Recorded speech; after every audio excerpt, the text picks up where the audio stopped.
In the last few days, many people across India have experienced internet shutdowns as protests have been raging against the recently passed Citizenship Amendment Act. However, this is not very surprising or unfamiliar in India. The country is a global leader when it comes to internet shutdowns. This year, until now, there have been a recorded 104 instances of internet shutdowns across the country. While this number alone may seem smaller than last year's 134 internet shutdowns, it does not accurately tell the full picture of the intensity of the shutdowns. For instance, internet in the conflict-ridden Kashmir Valley has been cut off for the last 139 days. This continuous blockage has been counted as a single internet shutdown. If we look at last year, there was no such period when internet had been cut off for such a long duration. Instead, there were multiple instances of shorter shutdowns in different areas at different times. Such a long and absolute internet shutdown is in fact unprecedented anywhere in the world. If you look at the recent shutdowns imposed amidst protests against CAA, that is the Citizenship Amendment Act, even the capital city New Delhi has not been spared. This was again an unprecedented move. In Assam, internet remained shut for 10 days because of protests. It was restored after the state high court ordered the government for a complete rollback of the shutdown. So when we compare India with other countries when it comes to cutting off this basic facility, not only are the number of shutdowns highest in the country, they also account for almost 70% of the shutdowns worldwide.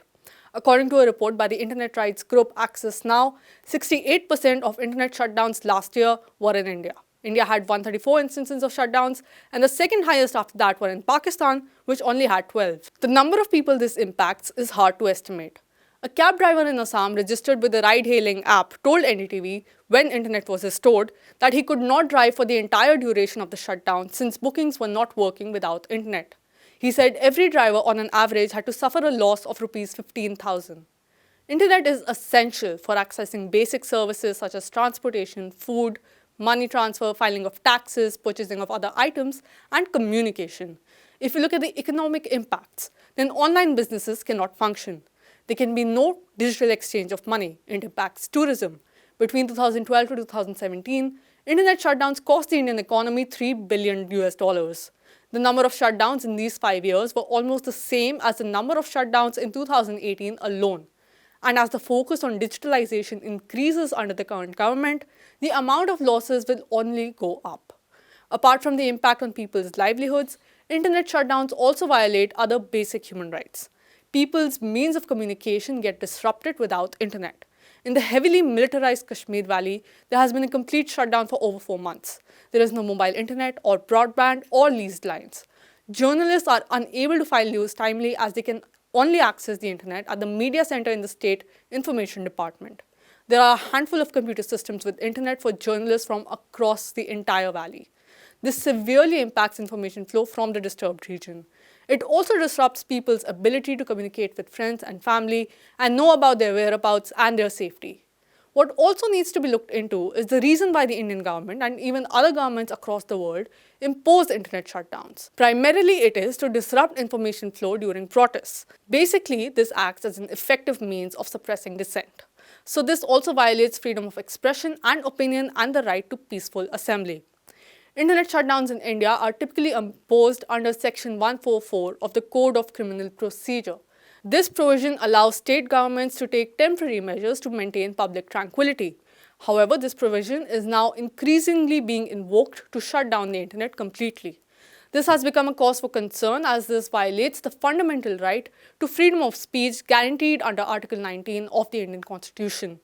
Law enforcement agencies argue that internet shutdowns are to prevent spreading of misinformation in times of unrest. However, without access to internet, people are also not able to share credible information with each other and face hindrances in communicating, causing more panic.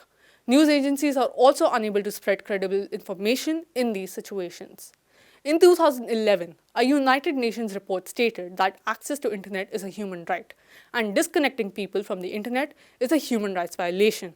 The report urged states to ensure that internet access is maintained at all times, including during times of political unrest. When the Guwahati High Court ordered Assam government to restore internet during protests against CAA, it said in the order, shutdown of mobile internet service virtually amounts to bringing life to a grinding halt. In September this year, Kerala High Court declared right to internet access as a fundamental right. However, a few days ago, India's IT Minister Ravi Shankar Prasad said in the parliament that there are currently no plans to make internet a fundamental right. So the Indian government can continue to block people's right to access internet with impunity for now. On 12th December, amidst protests in Assam against the CAA, PM Narendra Modi addressed people on Twitter saying, "I want to assure my brothers and sisters of Assam that they have nothing to worry after the passing of the Citizenship Amendment Bill. I want to assure them no one can take away your rights, unique identity, and beautiful culture. It will continue to flourish and grow." But there was no internet in Assam that day, so it is unclear whether those people got any message. India has the longest constitution, the largest democracy which is planning to achieve the goal of cash-free nation through digitalization. But it is also a country with the largest number of internet shutdowns, which inflicts direct attacks against the right to freedom of speech and right to dissent. So can it be considered a real democracy?